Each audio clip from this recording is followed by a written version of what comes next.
So some things to remember where we are in the process at this point.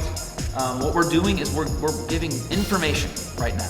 These two modules are for information purposes only. And this is really important to me because I think what happens is that people get stuck in their heads that as soon as you start talking about salary, that we have an end game in mind and we're just trying to trick you into agreeing with us, okay? It's not what I'm doing. I hope you can trust in that. It's not what our intentions are, and Matt will speak to that as he gives his part of the presentation.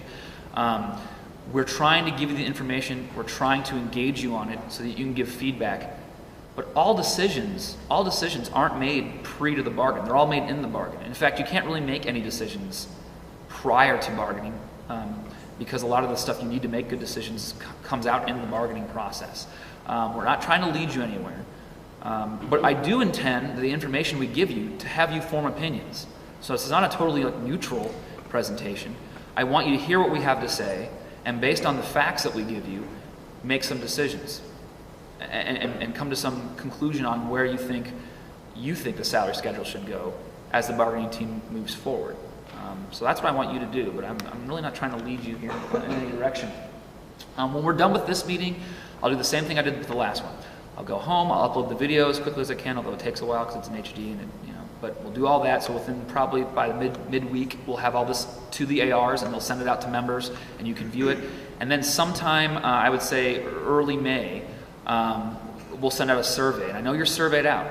I get that, but here's what I'll say about that. In a district this large, the only way for me to get your feedback is through a survey. I mean, I can schedule meetings like this, but as you guys can see, we represent about a little under 1,300 people.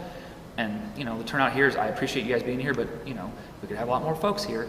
Okay, so for me to get real feedback from members, I have to do a survey. So I know you're surveyed out, but my opinion of surveys is this. Skip the ones that aren't priorities, do the ones that are priorities. And if your priority is to give feedback to this group and to the bargaining team, then complete the survey we send out and tell your members to. All right, because you got to make it a priority then. And so we'll send out a survey. That survey will then be collected, and then it'll be shared directly with the bargaining team when they are assembled. And they're not assembled yet, but when we're starting that work now, and when we assemble a bargaining team, they'll get your feedback and they'll use it to help guide what they do in the bargain.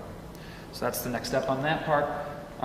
So like I said, the feedback will help the bargaining team, and this last part's really important to me. I'm going to use my laser pointer this part, because I think it was a little bit misinterpreted in the materials I sent out first. You guys always vote on a contract proposal. That's actually like the law, okay? That's not just policy, it's legally, to have a legally recognized bargaining unit, there's all this legal framework. You guys will vote on the contract. So when a contract's put together, and they do those building meetings where you come, you will vote.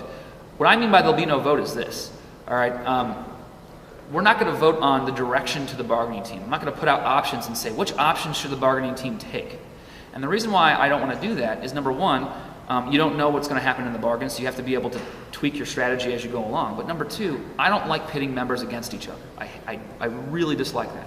I don't like being like, okay, it's a young versus old thing, or experienced versus non-experienced, or people in the middle range of their career against people who are getting ready to retire. I don't like us feeling as a group of educators that we are, battling out against each other for something. That bothers me because we're all in it together, okay? And we're trying as an organization to do best by as many, as everyone. We try to do best by everyone. So going into the bargaining team, we're not going to vote on a strategy. You're going to give feedback on a strategy. And the bargaining team will take all that feedback, and depending on what happens in the bargain, they will use that feedback to guide their discussions. So when I say there's no vote, understand, you're voting on the contract. That has to happen.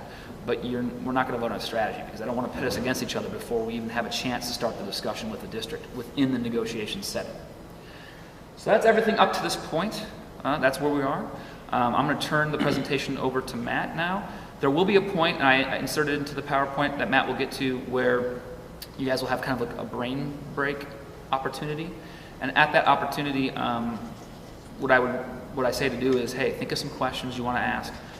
And also think of some things, some new learnings that you've acquired as you were in this situation. At the end of this presentation, we will have opportunities for questions. But I want to honor people's time. So, and this happened last time, if you were here last time, I know you guys will have questions as the presentation goes forward. But I know I also have people here who are like, you know what, I got to get to a soccer game by a certain time. So we don't have the time to, like, every time we have a question, stop the presentation, answer all the questions, and move forward. We're going to get through the presentation. At the end, that's when we can ask questions. So I hope, Matt and I know I will. If you have questions, we will very politely say, hey, can we save it for the end? There's going to be an opportunity. All right. So let me turn it over to Matt. Clicker, microphone. Thank you very much. Everyone hear me okay? Mm-hmm. All right.